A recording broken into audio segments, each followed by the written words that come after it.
Ever wonder where all that recycled paper goes? Well, look no further than your own bathroom. Many brands of toilet paper begin as recycled paper. The bales of paper drop down into the pulper, a giant tank with an agitator similar to what you see in a washing machine. It mixes the paper in lukewarm water for about 10 minutes, transforming it into what's known as pulp and screening out all the bits of metal and plastic.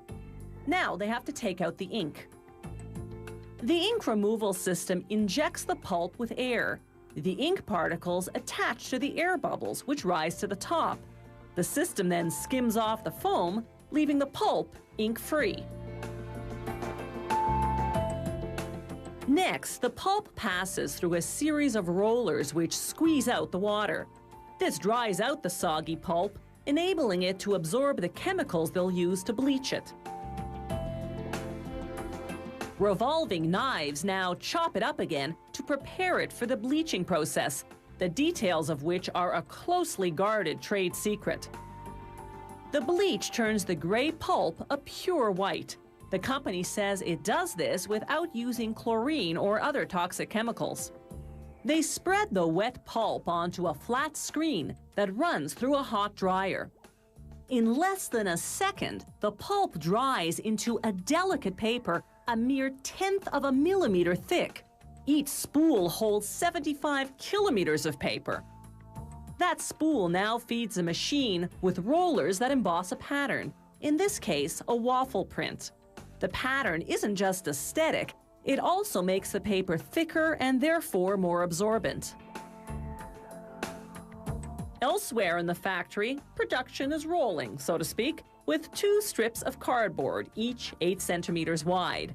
The machine coats the underside of the top strip with glue, then winds the 2 strips diagonally together to create a continuous cardboard tube.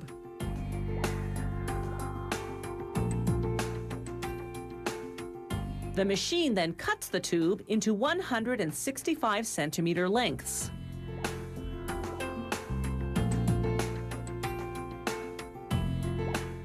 The tubes ride an elevator to the toilet paper zone. There, 2 giant spools of paper feed what's called the winding machine. The 2 sheets come together to form a 2-ply toilet paper.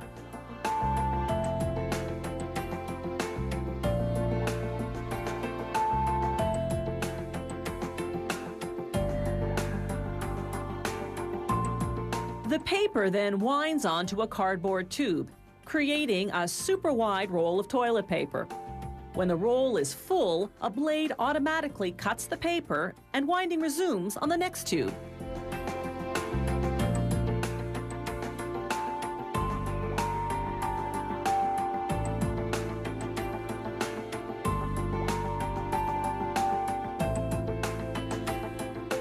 The machine automatically seals the end of the roll with glue to prevent unraveling.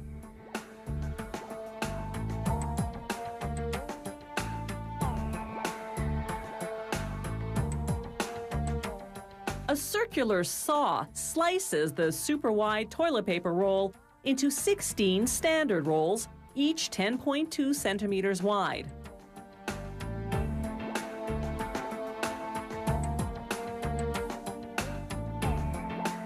The toilet paper is finished and ready for packaging.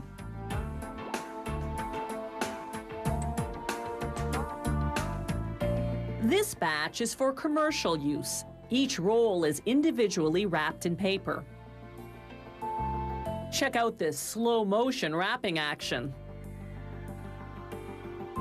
Toilet paper destined for residential use gets wrapped in transparent plastic, 4 to 30 rolls per package.